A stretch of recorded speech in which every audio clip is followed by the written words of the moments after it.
Sharia Law for Primates.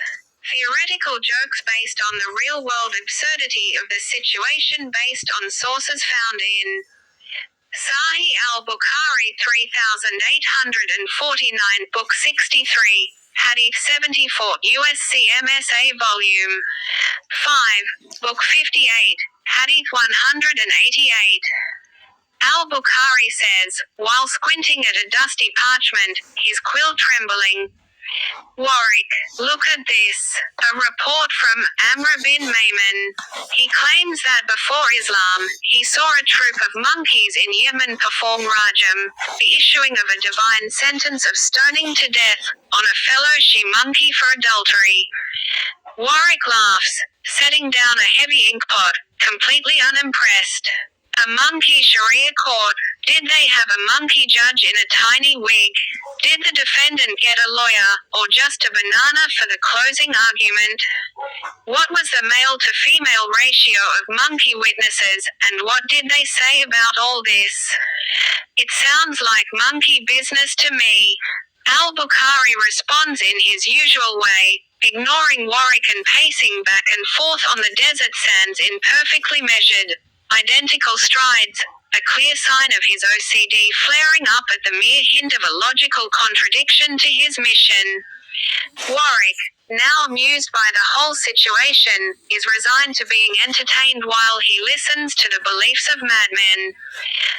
He leans back, muttering to himself, I used to be a successful merchant, now I'm out here auditing the legal proceedings of primates.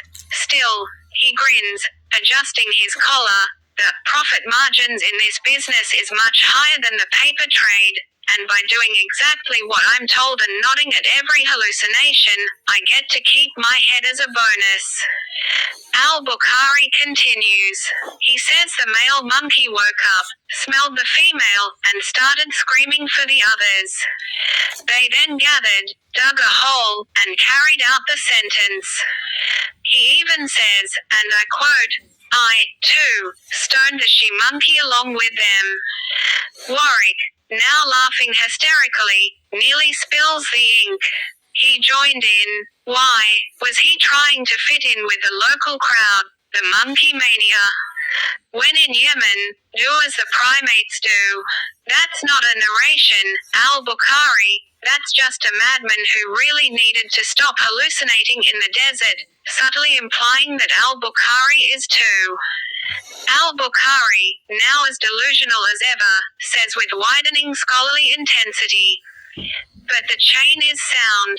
The narrators are reliable. If the monkeys were enforcing the law before the law was even revealed, it was a miracle of Allah.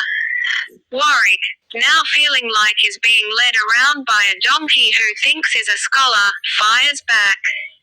Or it's a miracle of Amra suffering heat stroke. If we keep taking the words of hallucinating madmen about the knowledge of animals, tomorrow we'll be searching for a mountain goat to learn the correct way to wipe our asses with rocks. Al-Bukhari, oblivious to Warwick's mockery as he lacks the emotional intelligence to discern truth from falsehood, Al-Bukhari continues. The defect might be biological, but the chain of narration is unbreakable. If Amr bin Maymun says he saw the monkeys throw the rocks, and he's a man of truth, then the rocks were thrown. Al-Bukhari ends the investigation and the conversation. Nonsense.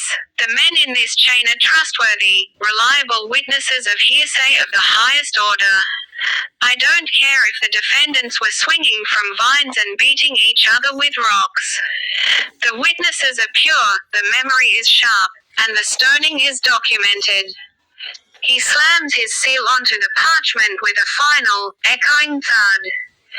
Al-Bukhari tells Warwick that he is grading this as Sahih authentic. As he finishes the authenticity grading process, he tells Warwick to prepare for the next 1,000-mile journey so they can find that mountain goat.